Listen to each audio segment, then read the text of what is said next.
만몬을 제거하라. 하나님을 대적하여 하나님과 경쟁하려는 교만한 영인 만몬의 영향력을 보겠다. 만몬의 5가지 영향력을 살펴보려고 한다. 자신에게 질문을 해보기를 바란다. 과연 몇 %나 만몬의 영향을 받고 있는가? 첫째, 만몬은 우리의 생각에 돈이면 모든 것을 해결할 수 있다는 메시지를 넣으려고 한다. 만몬은 우리의 생각을 속인다. 가룟 유다의 생각 속에 은 30의 예수를 팔 생각을 집어넣었다. 마귀가 벌써 시몬의 아들 가룟 유다의 마음에 예수를 팔려는 생각을 넣었더라. 12 중의 하나인 가룟이라 부르는 유다에게 사탄이 들어가니 이에 유다가 대제사장들과 성전 경비대장들에게 가서 예수를 넘겨줄 방도를 의논하며 그들이 기뻐하여 돈을 주기로 언약하는지라. 유다가 허락하고 예수를 무리가 없을 때에 넘겨줄 기회를 찾더라. 몇 년 전만 하더라도 교통위반을 해서 경찰에 걸리면 종종 돈으로 해결이 되었다. 또한 건물을 짓거나 고칠 때 건축 기준 미달로 허가가 나지 않는 상황에서도 담당 공무원들을 매수하여 허가를 받는다. 이렇듯 돈이면 모든 것이 해결된다는 생각은 대형사고로 이어지는 온 나라를 부정부패한 국가로 만들어버린다. 둘째, 돈이 나를 행복하게 해준다고 속인다. 그래서 우리는 비교의식에 빠져 살게 된다. 내가 지금 월급보다 100만 원을 더 받으면 행복할 거야. 이것은 만몬의 속임이다. 돈이 나를 행복하게 해준다는 생각을 할 때 비교의식에 빠지게 되고 사람을 평가하는 모든 기준이 돈으로 바뀐다. 돈이 모든 것을 결정한다. 재산이 많아 자식에게 물려줄 수 있는 부모는 좋은 부모이고 돈을 많이 벌어오는 남편은 좋은 남편이 된다. 사총이 땅을 사면 배가 아프다. 돈이 나를 행복하게 해준다는 생각은 끊임없는 비교의식에 빠져서 살게 한다. 김중백의 다이아몬드가 그렇게도 좋았단 말이냐 라는 극중 대사처럼 사랑도 돈에 의해서 움직인다. 그러나 행복은 돈에 있지 않다. 기억하라. 시편 139편은 하나님께서 우리를 모태 짓기 전부터 알았다고 하신다. 처음부터 하나님이 우리를 만드실 때 우리 속에 큰 공간을 만드셨다. 이 공간은 돈과 명예와 권력 같은 것들로는 절대 채워지지 않는다. 오직 하나님과의 친밀감으로 채워질 때 비로소 만족한다. 셋째, 만몬은 두려움을 주어 우리를 인색하게 만든다. 미래에 대한 두려움, 늘 모자라고 부족할 것에 대한 두려움에 사로잡히게 만든다. 여호와의 말씀이니라. 너희를 향한 나의 생각을 내가 아니니 평안이요 재앙이 아니니라. 너희에게 미래와 희망을 주는 것이니라. 하나님께서는 말씀하시길 우리의 미래는 형통함과 희망만 있다고 하신다. 사탄은 우리의 미래에 접근할 권한이 없다. 우리의 미래는 오직 선하신 하나님의 손에 있다. 어떤 권사님은 이 두려움으로 보험을 30개나 들었다고 고백했다. 보험이 나쁘다는 게 아니다. 나도 보험을 들었다. 보험은 지혜로운 저축 방법일 수도 있다. 우리가 두려움에 잡혀서 보험을 들고 그것에 안정감을 두는 게 위험하다는 것이다. 두려움은 그 뿌리가 불신앙에 있기 때문이다.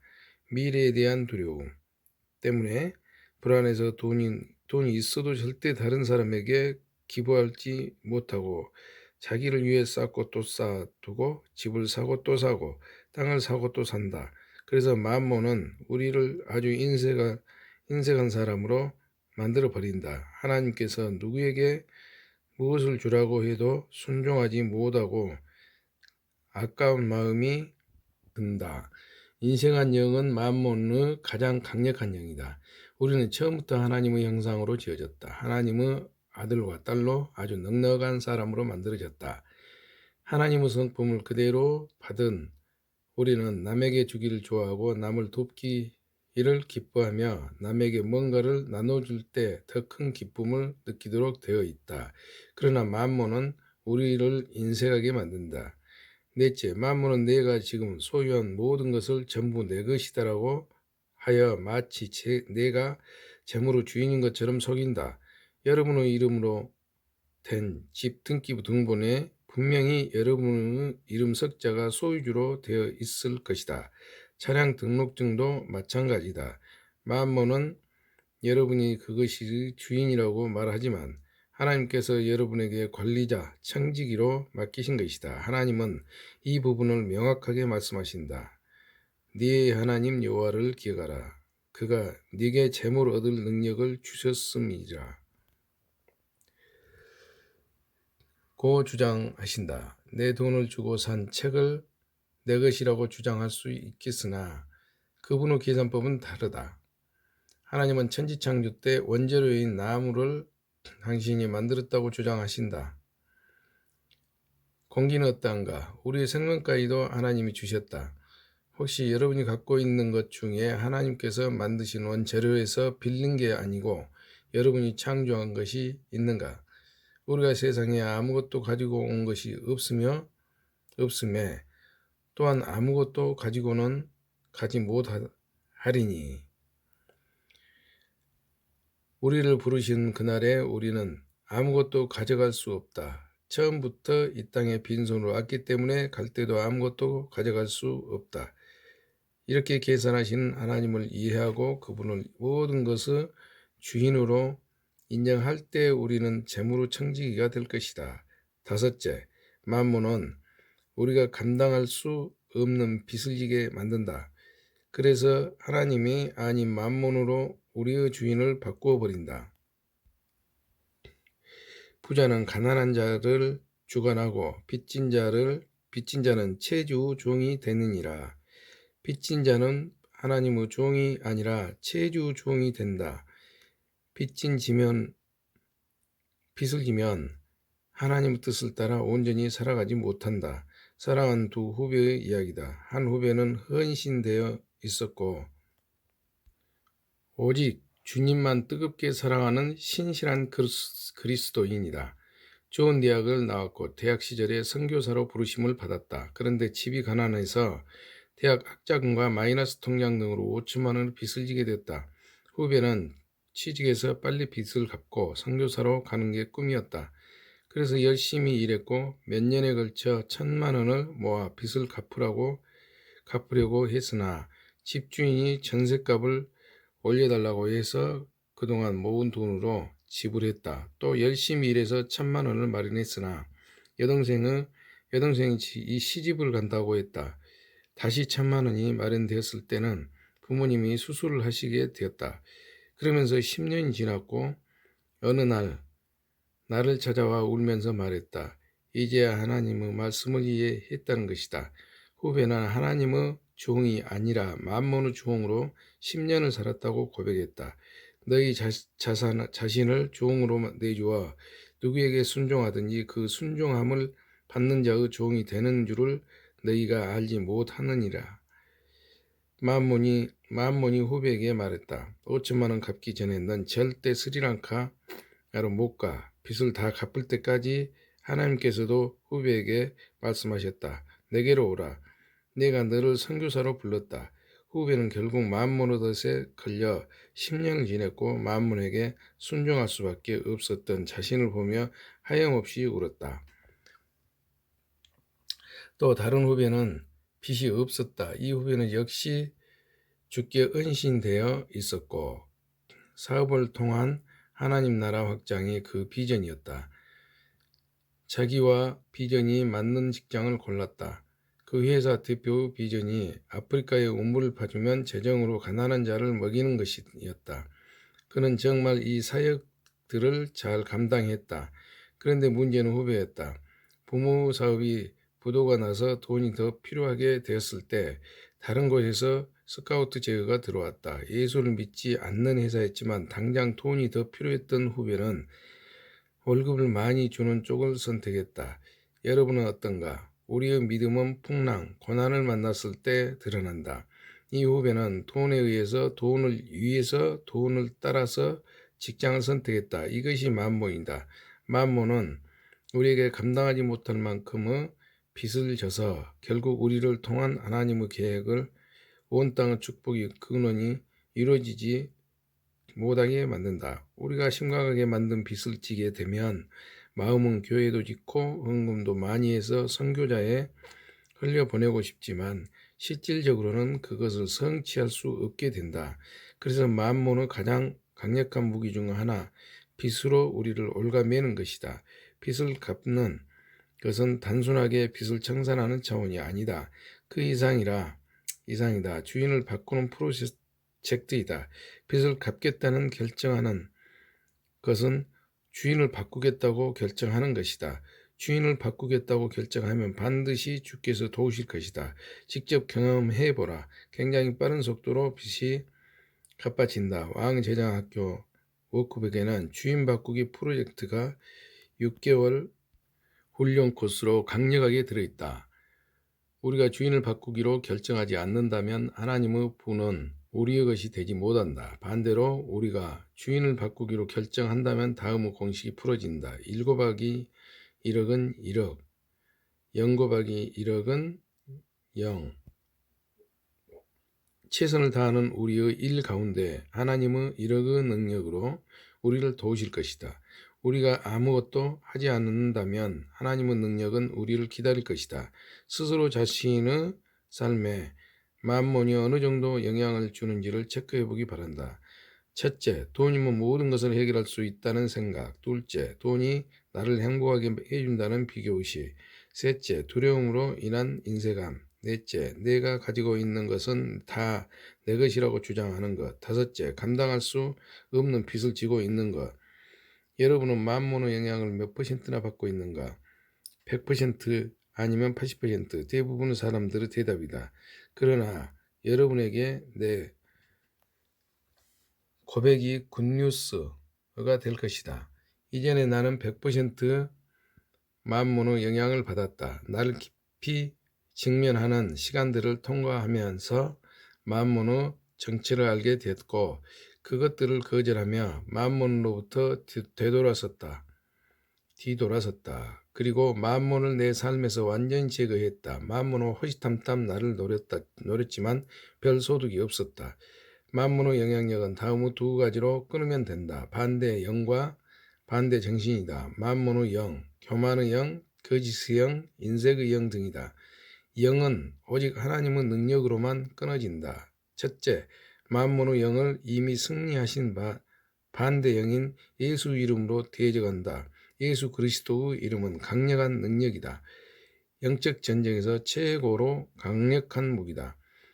예수 이름으로 집행되는 곳에는 언제나 승리를 주신다. 믿는 자들에게는 이런 표적이 따르리니 곧 그들이 내 이름으로 귀신을 쫓아내며 마가복음 16장 17절 모든 통치와 권세와 능력과 주권과 이 세상뿐 아니라 오는 세상에 일컫는 모든 이름 위에 뛰어나게 하시고 또 만물을 그 발 아래에 복종하게 하시고 에베소서 1장 21절 22절 내가 천국 열쇠를 내게 주리니 네가 땅에서 무엇이든지 매면 하늘에서도 매일 것이요 네가 땅에서 무엇이든지 풀면 하늘에서도 풀리리라. 마태복음 16장 19절 그럼 무엇을 묻고 무엇을 푸는가? 만몬의 인색함과 교만함과 거짓의 영을 예수 이름으로 묻고 하나님 성품인 넉넉함과 부요함을 풀어준다. 예를 들어 묶는 기도는 이렇다. 내가 예수 이름으로 명한다. 나를 묶고 있는 인색의 영과 교만의 영과 거짓의 영 만몬아 예수 이름으로 내가 너를 결박한다. 모든 활동을 중지하고 떠나라. 반대로 푸는 기도는 이렇다. 주 예수 이름으로 요청합니다. 아버지여, 주님께 속한 정직함과 부요함과 넉넉함과 큰 사랑을 예수 이름으로 구합니다. 제게 충만하게 풀어주소서. 묶는 기도와 푸는 기도가 다 끝났다면 감사 기도를 하라. 아버지 인색한 영을 결박하시고 저를 관대하고 정직한 사람으로 만드시니 감사합니다. 우리가 이렇게 기도하면 이미 만몬은 예수 이름으로 능력 때문에 견디지 못하고 우리를 떠나간다. 둘째, 반대 정신으로 행한다. 즉 넉넉하게 주는 것, 행동으로 만몬의 인색한 영을 깨뜨린다. 정직히 행함으로 만몬의 거짓의 영을 깨뜨린다. 이는 마치 어둠을 물리치면 빛을 비추면 되는 것과 같다. 돈이 없을 때는 그나마 가진 돈을 전부 10원짜리로 바꾸어 한 주먹씩 주는 훈련을 했다. 셋째, 입술을 통해 믿음으로 선포할 때 승리한다. 또 우리 형제들이 어린 양의 피와 자기들이 증언하는 말씀으로써 그를 이겼으니 우리는 다음과 같이 선포한다. 하나님만이 모든 것의 주인이시고 나의 공급자이십니다. 한 사람이 두 주인을 섬기지 못할 것이니 혹 이를 미워하고 저를 사랑하거나 혹 이를 중히 여기고 저를 경히 여김이라. 너희가 하나님과 재물을 겸하여 섬기지 못하느니라. 돈을 사랑함이 일만 모든 종류의 악의 뿌리가 되나니 이것을 탐내는 자들은 미혹을 받아 믿음에서 떠나 많은 근심으로써 자기를 찔렀도다. 우리가 돈을 사랑한다면 만몬이 우리의 삶에 영향을 주도록 문 열어주는 것이나 마찬가지다. 만몬의 영향을 받으면 다음의 생각과 현상들이 나타난다. 만몬의 영향력 체크리스트. 통장에 돈이 많으면 마음이 든든하다. 무엇이든지 돈으로 해결할 수 있다고 생각한다. 만일 돈이 없다면 하고 싶은 것을 할 수 없다고 생각한다. 돈이 더 많으면 더 행복해질 거라고 생각한다. 돈이 많은 사람을 보면 더 가치 있는 사람으로 생각이 된다. 미래에 돈이 모자랄 수 있다는 걱정과 근심과 두려움이 있다. 나눔에 있어서 인색하다.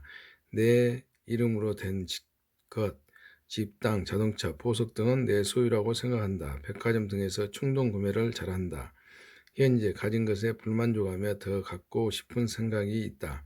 빚진 삶, 대출, 카드 할부, 카드 현금 서비스를 등을 살고 있다. 이 리스트에서 내 삶에 만문의 영향을 받은 영역이 있는가? 있다면 어느 영역인가?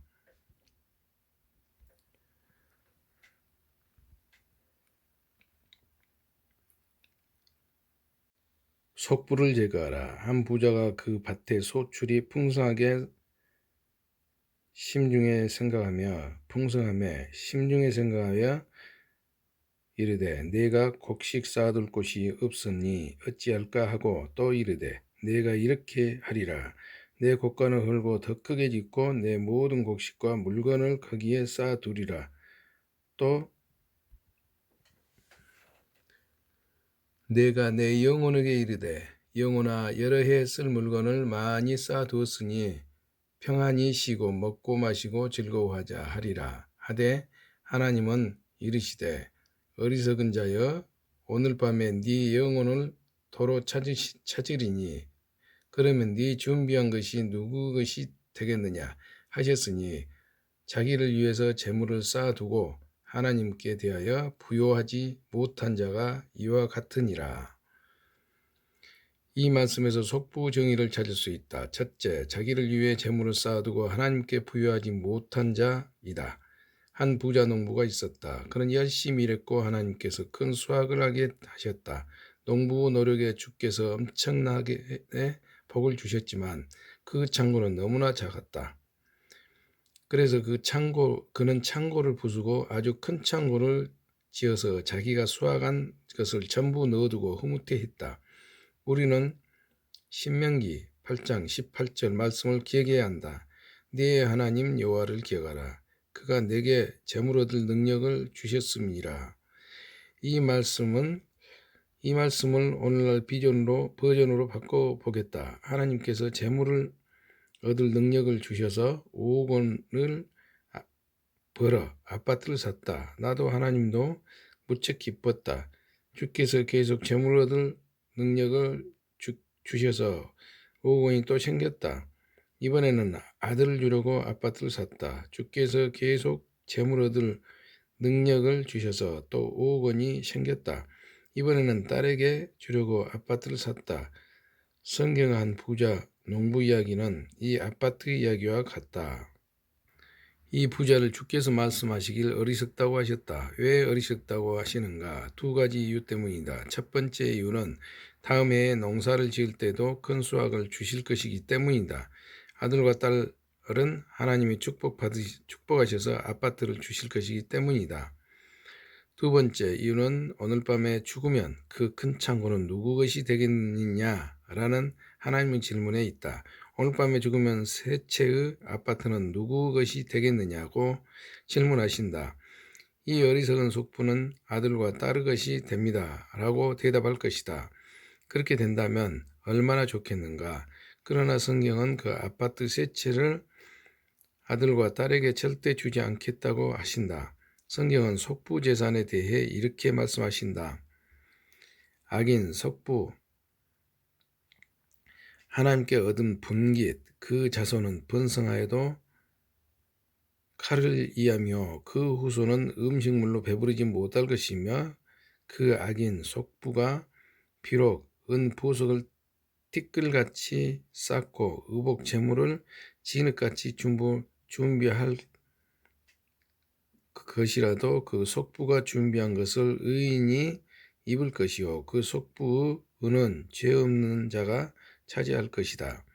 그가 지은 집은 조무집 같고 파수꾼의 초막 같을 것이며 부자로 누려니와 다시는 그렇지 못할 것이요 눈을 뜬즉 아무것도 없으리라.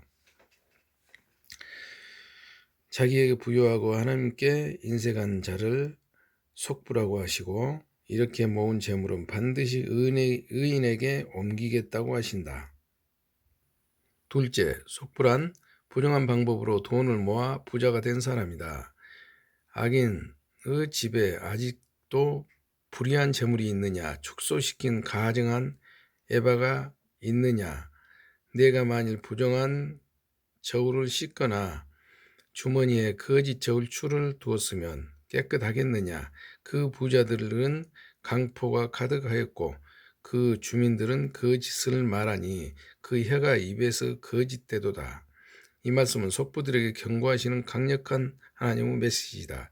그러므로 나도 너를 쳐서 병들게 하였으며 네 죄로 말미암아 너를 황폐하게 하였나니 네가 먹어도 배부르지 못하고 항상 속이 빌 것이며 네가 감추어도 보존되지 못하겠고 보존된 것은 내가 칼에 붙일 것이며 네가 씨를 뿌려도 추수하지 못할 것이며 감람 열매를 밟아도 기름을 내 몸에 바르지 못할 것이며 포도를 밟아도 술을 마시지 못하리라.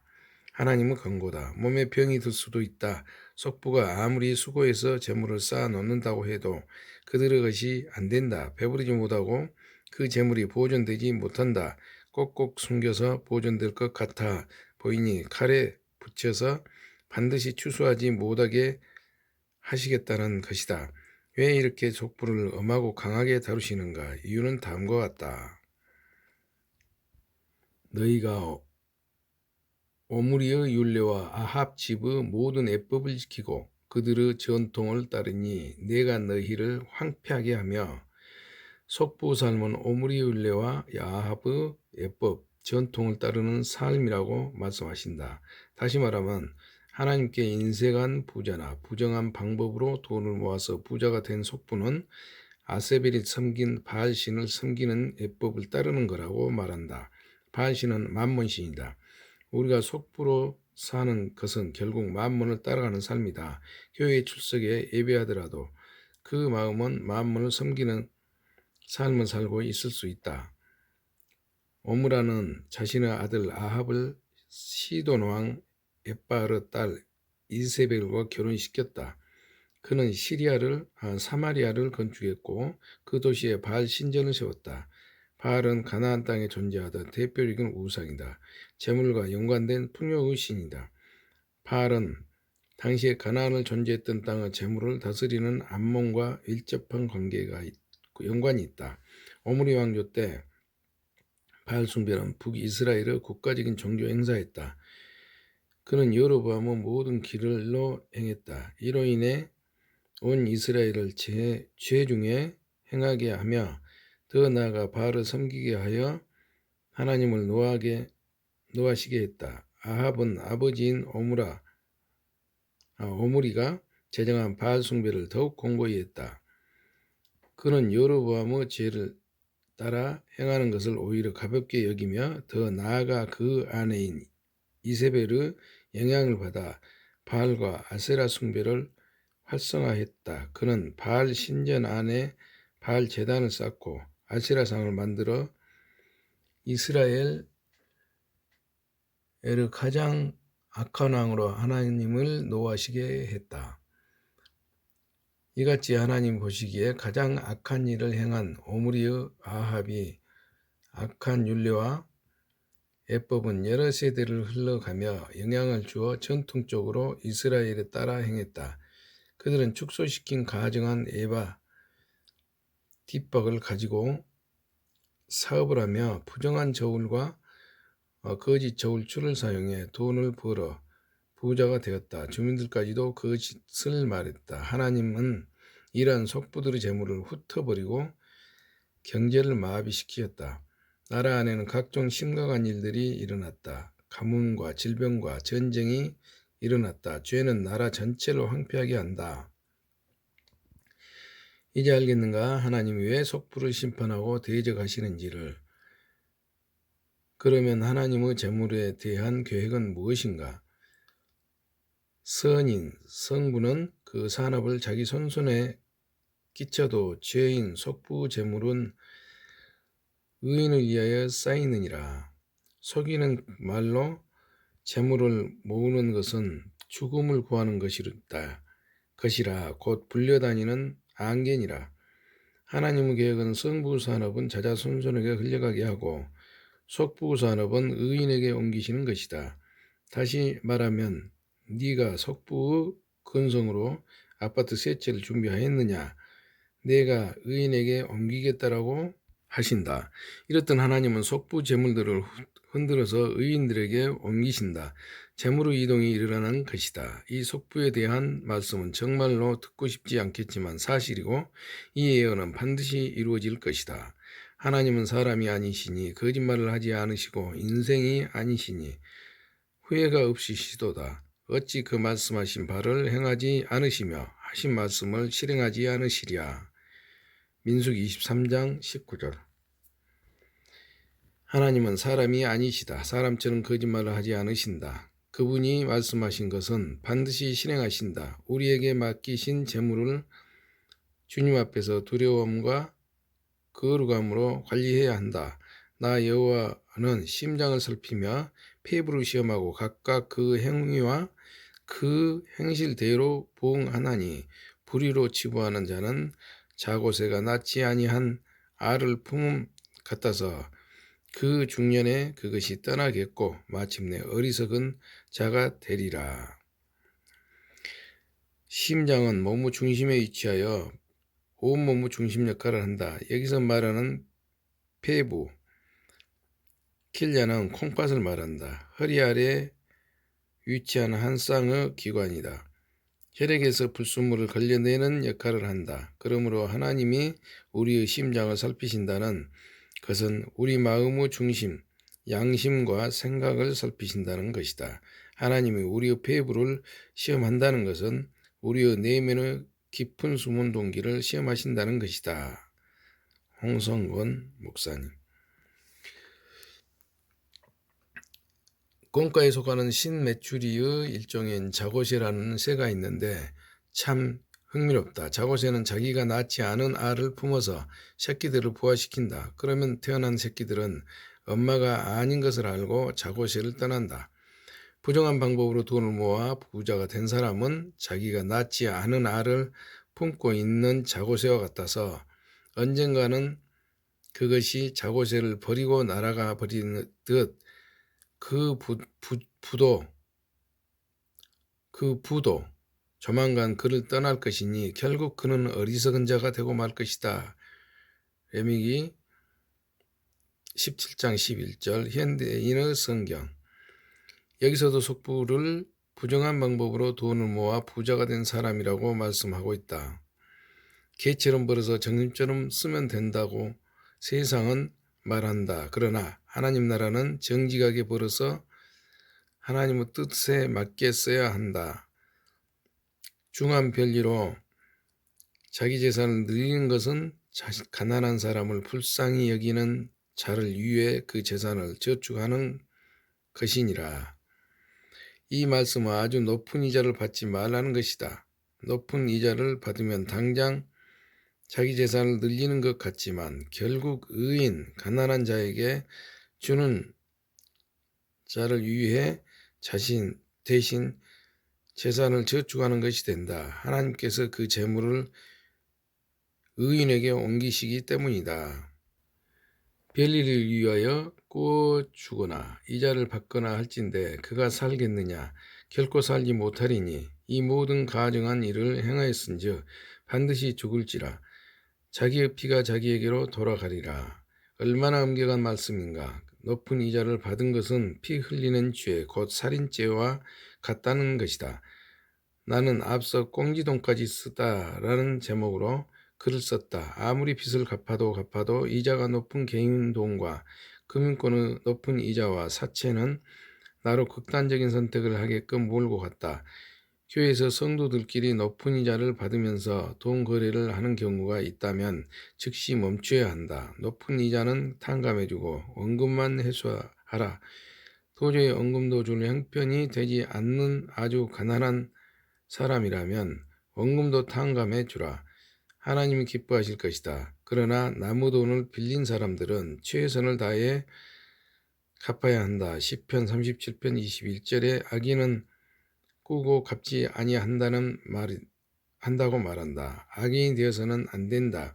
사람을 학대하지 아니하며 빚진 자의 저당물을 돌려주며 강탈하지 아니하며 줄인 자에게 음식물을 주며 벗은 자에게 옷을 입히며 별일을 위하여 꾸어주지 아니하며 이자를 받지 아니하며 스스로 돈을 금하여 죄를 짓지 아니하며 사람과 사람 사이에 진실하게 판단하며 내 율례를 따르며 내 규례를 지켜 진실하게 행할진대 그 의인이 반드시 살리라. 주 여호와의 말씀이니라. 우리가 어렵게 번 돈인가? 안 먹고 안 쓰고 허리띠를 졸라매고 번 돈이 아닌가? 그런데 과거에 속부로 벌어 모았다면 지금은 성부로서 그 재산을 나누고 지킬 수 있는 기회를 주께서 주시고 계신다. 이 글을 읽는 것이 당신의 큰 축복이다. 속부를 당장 청산하고 오늘부터 성부로 살기로 결정한다면 우리 재물을 주께서 보호하시고 오히려 우리에게 하나님의 재물을 더 주셔서 우리를 성부로 하나님 나라 확장에 귀하게 쓰실 것이다. 그러면 여러분 안에 이런 질문이 생길 것이다. 그런데 왜 아직도 속부들이 판치고 있나요? 왜 여전히 속부들이 잘 먹고 잘 살고 있나요? 왜 그들은 더 부자가 되어가고 있나요? 이런 질문이 생긴다면 여러분들이 성경 말씀을 안 읽는다는 증거다. 시편 73편은 왜 속부가 형통한 것처럼 보이는지에 대해 답을 해주고 있다. 이는 내가 악인의 형통함을 보고 오만한 자를 질투했음이로다. 그들은 죽을 때에도 고통이 없고 그 힘이 강건하며 악인들이라도 항상 평안하고 재물은 더 불어나도다. 하나님의 성소에 들어갈 때에야 그들의 종말을 내가 깨달았나이다. 주께서 참으로 그들을 미끄러운 곳에 두시며 파멸에 던지시니 그들이 어찌하여 그리 갑자기 황폐되겠는가. 놀랄 정도로 그들은 전멸하였나이다. 이 시편의 기자도 똑같은 의문이 있었다. 악인이 잘 살고 형통한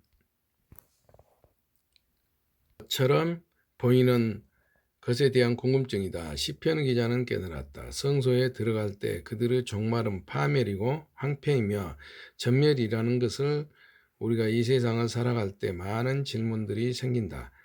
하나님의 말씀인 성경은 모든 질문에 답을 준다. 질문에 대한 답은 말씀에서 찾아야 아마 가장 확실하다. 그래야 우리가 흔들리지 않는다. 질문이 생길 때 사람을 찾아가지 말고 성경 말씀을 찾아가라. 속부 삶을 청산하다. 나는 속부 삶을 청산하기로 결정했다. 부정한 방법으로는 더 이상 돈을 벌지 않기로 한 것이다. 그렇다고 오해하지 말라. 필요 없는 상상을 하지 않기를 바란다. 내가 잘못된 방법으로 돈을 벌었다는 게 아니다. 세상 사람들은 사업하면서 세금을 정직하게 다 내면서 할 수 있느냐고 한다. 나는 현재의 세법이 다 옳다고 생각하지는 않는다. 세법은 동서고금을 막론하고 끊임없는 논쟁거리다. 그러나 국가에서 정한 세법에 순종해야 한다. 나는 세금을 정직하게 내기로 결정했고 지금도 그렇게 살고 있다. 우리 회사를 전문적으로 관리하는 세무법인이 증인이다. 담당 세무사는 우리를 보면서 그리스도인에 대해 새롭게 이해하고 있다. 나는 정말 성부로 성빈으로 살기를 결정했다.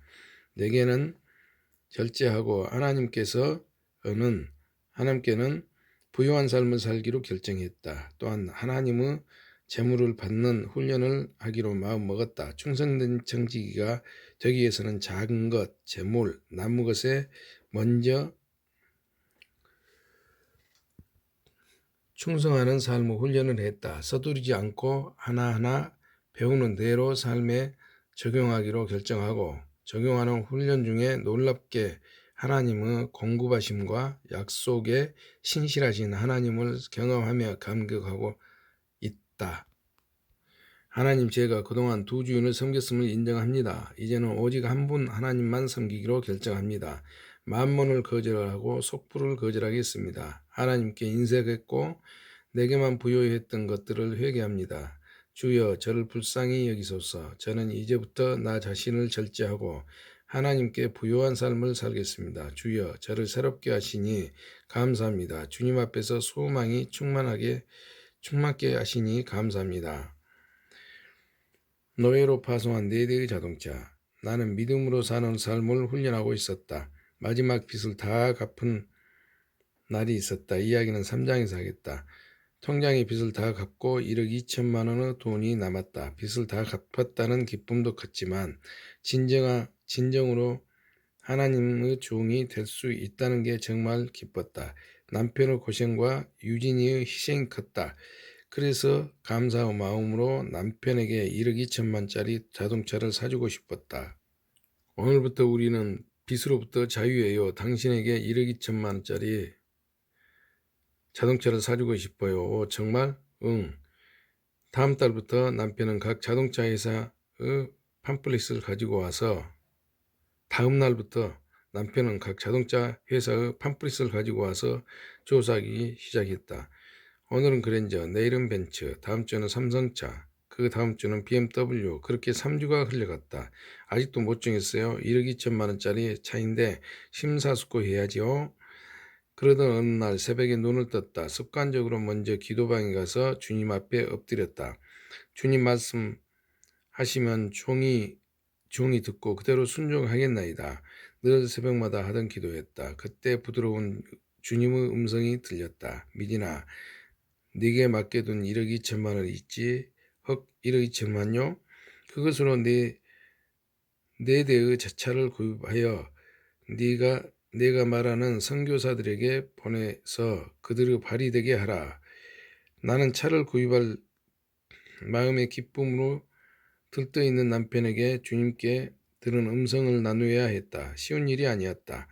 하나님께 부요한 사람이 되기로 결정했는데 결코 저절로 되는 게 아니었다. 들은 음성에 따라 내가 결정하고 결단해서 집행해야만 가능했다.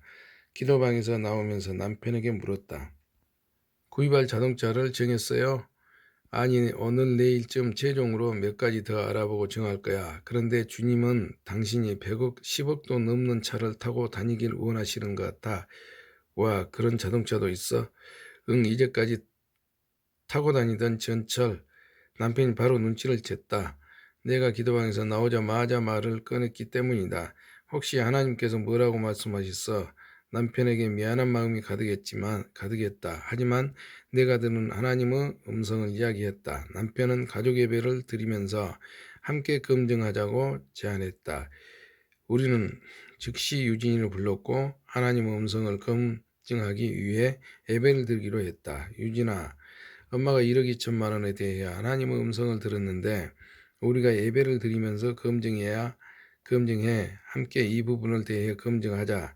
엄마 들으시는 음성이 뭐예요?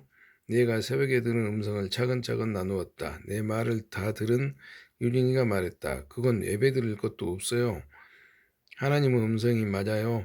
엄마가 나누시는데 제게 큰 기쁨의 영이 임했어요. 엄마가 나누시는 것을 하나님께서 무척 기뻐하세요. 다음은 남편이 나눌 차례였다. 응, 나도 유진아. 엄마가 나눌 때 아주 기뻤어. 그렇게 가족 안에서 합의가 됐다. 저녁에 노예 파송식을 하기로 했다. 노예란 주인이 그 값을 치렀기 때문에 산으로 밭으로 들로 바다로 나가서 일하는 자다. 그러면 그 수확은 누구 것이 되는가? 당연히 그 노예의 값을 치르고 산 주인의 몫이 된다. 재물을 노예로 다스리는 믿음의 삶도 동일하다. 재물을 가지고 하나님 나라에 일을 시키는 것이다. 사람이 알 수 없는 일을 재물이 대신하는 것이다.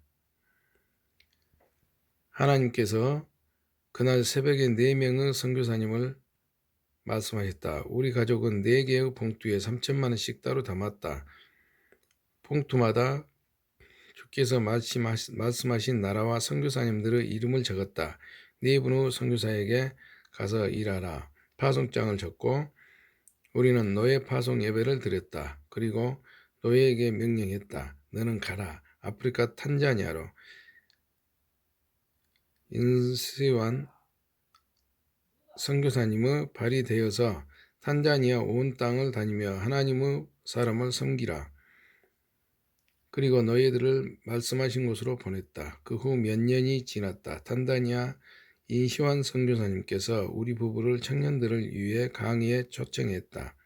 동부 아프리카에 위치한 탄자니아는 세계에서 2번째로 못 사는 척박한 땅이다. 몇 달 동안 비가 오지 않다가 한 번 비가 오면 엄청나게 많이 오는 것이 반복되다 보니 땅이 차가 다니기 어려울 정도로 움푹 패여 있다. 비포장 도로를 힘겹게 달려서 베이스에 도착했는데 멀리 듬직하게 세워진 차가 눈에 띄었다.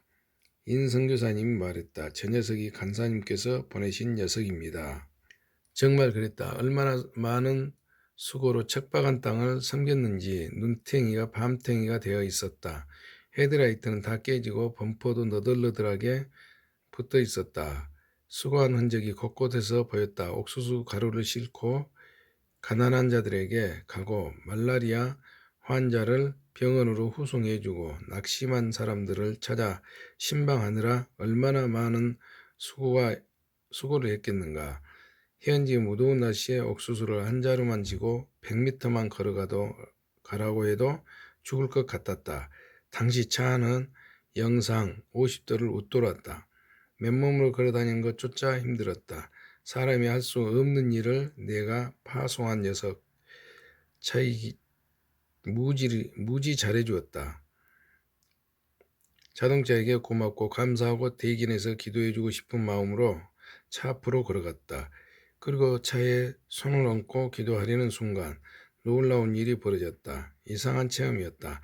내 머리 위에 링 같은 것이 나타났고 그것이 곧 회오리 바람처럼 바뀌더니 머리에서 발끝까지 오르내리기를 반복하는 게 아닌가.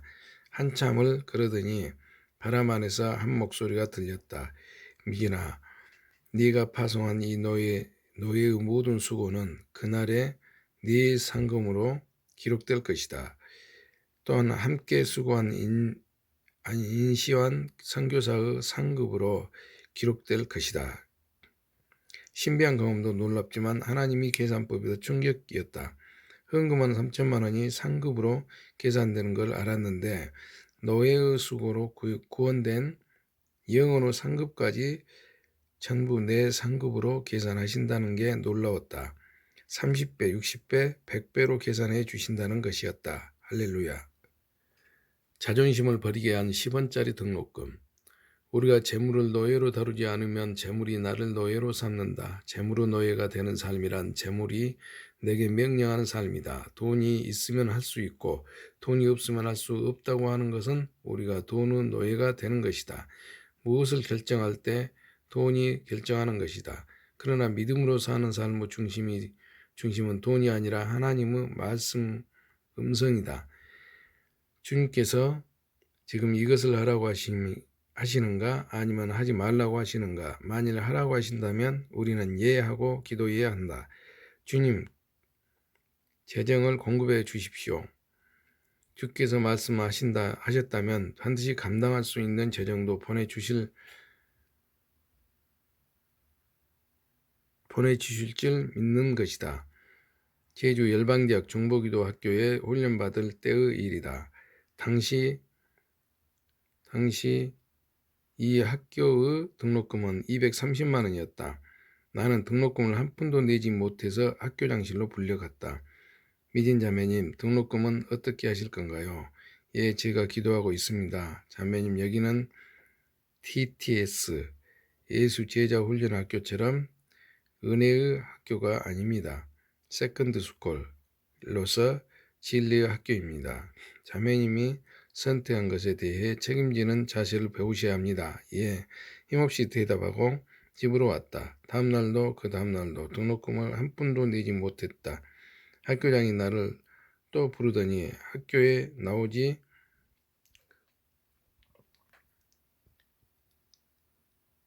말라고 했다. 그리고 내 이름이 붙어있던 책상을 아예 치워버렸다. 그날만 수업을 받게 해달라고 사정했으나 거절했다. 그리고 내게 책임감 있는 행동을 주문했다. 미진 자매님이 정말 책임감을 가진다면 자매님이 가진 물건들을 팔아서라도 재정을 하려는 태도가 중요합니다. 학교장님, 저는 정말 가진 게 아무것도 없어요. 저는 미진 자매님의 태도를 말하는 겁니다. 지금 메고 있는 허리띠를 팔아서라도 등록금을 마련하는 자세가 있어야 된다는 겁니다. 나는 몹시 부끄러웠고 자존심도 무척 상했다. 집에 와서 두 다리를 뻗고 앉아 서럽게 울고 있는데 아들이 왔다. 엄마 왜 울어요? 내가 학교에서 있었던 일과 수업을 하지 못하고 쫓겨난 이야기를 아들에게 해주었다. 아들이 자기가 소중하게 여기던 돼지 저금통을 배를 갈라서 까만 비닐봉지에 돈을 담아서 내게 내밀며 말했다. 엄마, 이것은 등록금 지정 플로잉입니다. 지정 플로잉은 오직 지정된 등록금에 맞게만 그 돈을 써야 하는 것이다. 돈을 세어보니 12,800원, 그것도 전부 10원짜리였다. 다음날 아침에 까만 비닐을 들고 대학 행정실에 등록금을 납부하러 가는데 민망하고 부끄러워서 안으로 도저히 들어갈 수가 없었다. 어떻게 230만 원 중에 12,800만 원만 낼 수 있단 말인가? 그것도 몽땅 10원짜리로 나는 행정실에 들어가지 못하고 구석에서 서럽게 울고 있었다. 그때 마침 설화수 현미 언니가 지나가면서 나를 발견했다. 미진아, 여기서 뭐하니? 왜 울고 있니? 언니, 내가 등록금 내야 하는데. 그러면서 까만 비닐봉지를 보여주었다. 언니는 비닐을 들고 흔들어 보더니 말했다. 괜찮다. 같이 가자. 내가 등록금 내줄게. 천사를 만난 것 같았다. 나는 언니와 함께 행정실로 들어갔다. 행정실 입구에 회계 담당 간사 책상이 있었고 그 뒤에 8인용 테이블이 길게 놓여 있었다. 현미 언니는 등록금이 든 까만 비닐을 회계 담당 간사의 책상에 올려놓고 말했다. 등록금 납부하러 왔어요. 중보기도학교 김미진입니다. 나는 잠시 후에 어떤 일이 벌어질 것인지 뻔히 알기에 재빨리 길게 놓여진 책상 끝으로 갔다. 등록금을 받는 행정간사와 가장 멀리 떨어진 다른 행정간사들의 근처에 가서 있어 앉았다.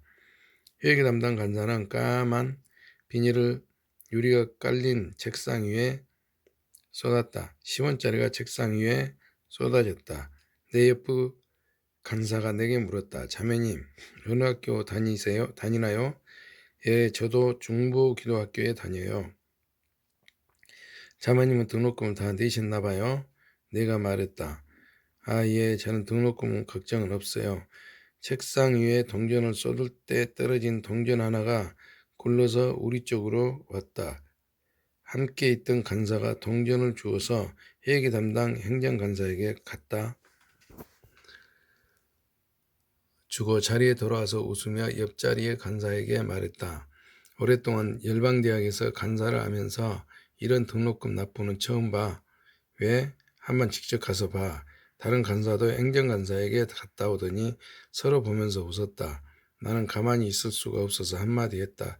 왜요? 무슨 일 있나요? 예, 저 자매님이 등록금을 몽땅 10원짜리로 가지고 와서 재미나서 웃었어요. 도둑이 재발 지른다고 내가 말했다. 그럴 리가 있나요? 100원짜리나 1000원짜리도 있겠지요. 간사가 나를 보며 아니에요. 정말 몽땅 10원짜리인데요. 라고 했다. 나는 다시 간사님의 잘못 보셨겠지요. 라고 말했다. 이런 말을 주고받는 동안 나는 속으로 이 일이 빨리 끝나길 바랐다. 드디어 행정간사가 돈을 다 세고 현미 언니를 보며 말한다. 미진 자매님, 10원짜리도 12,800원 가져오신 거 맞나요? 나는 속으로 앞불살을 예쳤으나 이미 늦었다. 현미 간사가 언니가 나를 쳐다보고 말했다. 미진아, 이리 와봐. 너 몽땅 10원짜리로만 12,800원을 가져온 것 맞니? 다른 간사들은 일제히 나를 쳐다봤고 나는 수치심과 부끄러움으로 입술을 깨물었다. 깨문 입술에서는 피가 터졌고 나는 도망갈 수도 없는 상황에서 피를 삼키며 말했다. 예, 제가 중부기도학교 김미진이고 몽땅 10원짜리로 12,800원 가지고 온 거에 맞아요. 내 이런 이중 행동을 본 모든 간사들은 아무 말도 하지 못하고 고개를 숙였다. 나는 등록금 납입 영수증을 받았다. 총 등록금 230만 원, 입금 12,800원, 잔액 228만 7,200원, 현미 언니가 10,000원 정도 더 보태주었다. 그것을 들고 학교장에게 갔다. 학교장님, 저 등록금 내고 왔어요. 미진 자매님 수고했어요. 많이 내셨네요. 128만 원? 아니 12만 8천 원인가? 아니 12,800원을 냈단 말인가요? 나는 말없이 고개만 끄덕였다. 학교장은 나를 꼭 안아주면서 말했다. 미진 자매님은 오늘 이 일로 반드시 믿음으로 살아내게 될 거예요. 참 잘해냈어요.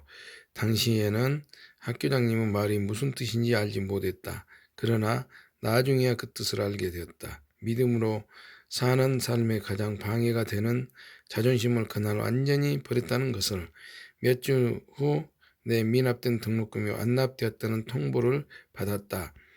나는 지금도 누가 납부해 줬는지를 모른다. 그분만 아신다. 선하신 하나님을 찬양합니다. 280만 원은 노예가 되다. 중부기도학교의 모든 수업이 끝났다. TTS는 아웃리치가 의무사항이고 세컨드 스쿨은 하나님의 음성을 듣고 개인이 결정하는 선택사항이었다. 학교장은 하나님의 음성을 듣고 아웃리치 갈 사람은 신청하라고 했다. 전도여행 3개월 비용은 280만 원이었다. 나는 등록금 230만 원만 때문에 심한 고생을 했던 터라 나는 갈 수 없어 하고 주님께 묻지도 않고 안 간다고 말했다. 그리고 집에 돌아와서 저녁에 자기 전에 주 앞에 내면 정리의 시간을 가졌다. 이 시간에는 하나님의 음성에 순종한 것과 불순종한 것 등을 정리하는 시간이다. 주님께서 내게 질문하셨다. 내 주인이 누구냐? 주님 당신이십니다. 주님이 또다시 물었다. 내 주인이 누구냐? 주님이십니다. 그런데 또 물으셨다. 내 주인이 누구냐? 순간 나는 무언가 잘못됐다는 걸 알았다. 주님, 제가 무엇을 잘못했나요? 오늘 내 주인은 280만 원이었다. 그 돈이 내게 전도 여행을 갈 수 없다고 말했고 너는 내게 묻지 않고 즉시 순복했다. 로마서 6장 16절 말씀을 알지 못하느냐? 너희가 누구 말을 듣고 그 말에 순종하면 그 순종하는 자의 종이 되는 것을 알지 못하느냐? 오늘 너는 만몬을 네 주인으로 삼았다. 순간 정신이 번쩍 들었다. 아니요, 주님, 저는 주님만 주인으로 모시기를 원합니다. 저는 주님 말씀에만 순종하기 원합니다. 그렇다면 전도여행을 가라. 다음날 바로 학교장에게 가서 전도여행을 가겠다고 신청했다. 280만 원입니다. 학교장이 단 한 번 더 말했다. 이 재정은 자매님이 책임지시는 것입니다. 선교여행을 떠나는 당일까지 180만 원이 채워졌다. 오후 5시에 인천 연안부두에 배를 타고 외국으로 출국한다. 그런데 100만 원이 채워지지 않았다. 학교장님이 전화를 하셨다. 미인자매님, 재정이 다 채워졌나요? 아니요. 아직 100만 원이 채워지지 않았어요. 다 채워지면 부두로 나오세요. 5시까지 안 채워지면 함께 못 가는 겁니다. 난 12시가 넘었다. 여전히 100만 원이 채워지지 않았다. 그렇게 1시간, 2시간, 3시간이 넘었다. 돈은 여전히 채워지지 않았다. 마음이 심란했다. 왜냐하면 내가 가고 싶어 신청한 전도여행이 아니었다. 주님께서 기다리고 가라고 하셨다. 그렇게 4시가 넘어가고 있었다. 그때 주님께서 말씀하셨다. 너는 일어나 전도여행을 가라. 여전히 100만 원이 부족했고 학교장님 재정이 다 채워지지 않으면 부두로 오지 말라고 하셨던 터라 마음이 몹시 어려웠다. 그런데 주님의 말씀에 불순종하는 것은 마음이 더 어려웠다. 우리 집에서 연안부두까지 자동차로 15분이면 가는 거리에 있었다. 내가 출석하던 교회의 수석 부목사님 부부에게 전화해서 연안부두까지만 태워달라고 부탁했다. 나는 부두로 가는 내내 마음이 어려웠고 힘들었다. 학교장님을 만날 자신이 없었다. 부두에 도착할 즈음에 전화 한 통이 왔다. 부산에 계신 예배를 아주 좋아하시던 김성훈 목사님이었다. 내 상황을 전혀 모르시는 분이다. 며칠 전부터 계속 주님께서 미진 자매님께 100만 원을 헌금하라고 하셨어요. 그래서 제가 가장 귀한 보물 같은 기타와 다른 것들을 팔아서 마련하여 방금 보냈습니다. 나는 펑펑 울었다. 벼랑 끝까지 밀어붙이시는 하나님의 훈련학교에서 믿음으로 사는 삶과 말씀에 순종하는 삶을 배우고 있었다. 나는 깜짝 놀랐다. 전혀 상상도 못했던 말이었다. 주님, 그게 뭔데요? 왕재정학교를 개설해서 한국교회 전체 안에 주인을 바꾸어라. 개인과 기업과 교회의 주인을 바꾸어라. 나는 두렵고 떨렸다. 그게 무슨 말씀입니까? 많은 교회 안에 주인이 아니라 만몬이 그 자리를 차지하고 있다. 너는 이 일을 하게 될 것이다. 그날 새벽에 나는 거룩한 두려움에 휩싸였다. 나중에야 알게 되었다. 한 교회 안에 하나님이 주인이 아닌 만몬이 그 자리를 차지하고 있다는 것을. 하나님께서 교회의 담임 목사를 세우시고 그 교회의 비전을 말씀하신다. 목사님께서 기도하며 교회를 향한 하나님의 비전을 듣고 온 성도들과 당회에 나눈다. 예를 들어 믿음의 바통을 잘 넘겨야 한다는 주님의 음성과 함께 다음 세대를 일으키기 위해 비전 센터를 건립하라 라는 마음을 하나님께 받았다면 어떻게 하겠는가? 교회가 돈이 없다면 이렇게 말하는 사람들이 반드시 있다. 목사님, 돈이 있어야 비전 센터를 건립하죠.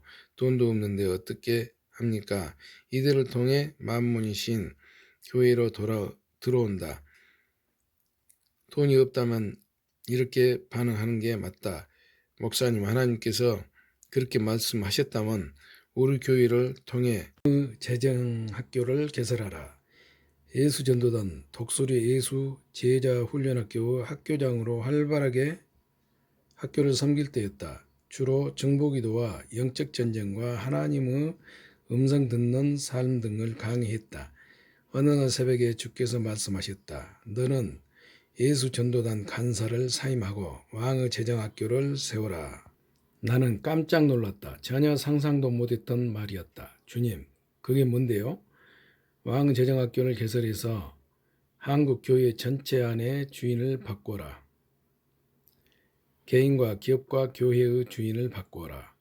나는 두렵고 떨렸다. 그게 무슨 말씀입니까? 많은 교회 안에 주님이 주인이 아니다. 만몬이 그 자리를 차지하고 있다. 너는 이 일을 하게 될 것이다. 그날 새벽에 나는 거룩한 두려움에 휩싸였다. 나중에 알게 되었다. 한국 교회 안에 하느님이 주인이 아닌 만몬이 그 자리를 차지하고 있다는 것을 하나님께서 교회의 담임 목사님을 세우시고 그 교회의 비전을 말씀하신다. 목사님께서 기도하며 교회를 향한 하나님의 비전을 듣고 온 성도들과 당회에 나눈다. 예를 들어 믿음의 바통을 잘 넘겨야 한다는 주님의 음성과 함께 다음 세대를 일으키기 위해 비전 센터를 건립하라 라는 마음을 저 하나님께 받았다면 어떻게 하겠는가? 교회가 돈이 없다면 이렇게 말하는 사람들이 반드시 있다. 목사님, 돈이 있어야 비전 센터를 건립하지요. 돈도 없는데 어떻게 합니까? 이들을 통해 만몬신이 교회로 들어온다. 돈이 없다면 이렇게 반응하는 게 맞다. 목사님, 하나님께서 그렇게 말씀하셨다면 우리 교회를 통해 하나님의 뜻이 이루어지고 우리가 그것을 담당하기 위해 먼저 기도부터 시작하십시다. 이런 반응을 하나님께서 기뻐하신다. 하나님께서 비전센터의 건립을 명하셨다면 그에 필요한 재물도 보내실 것이다.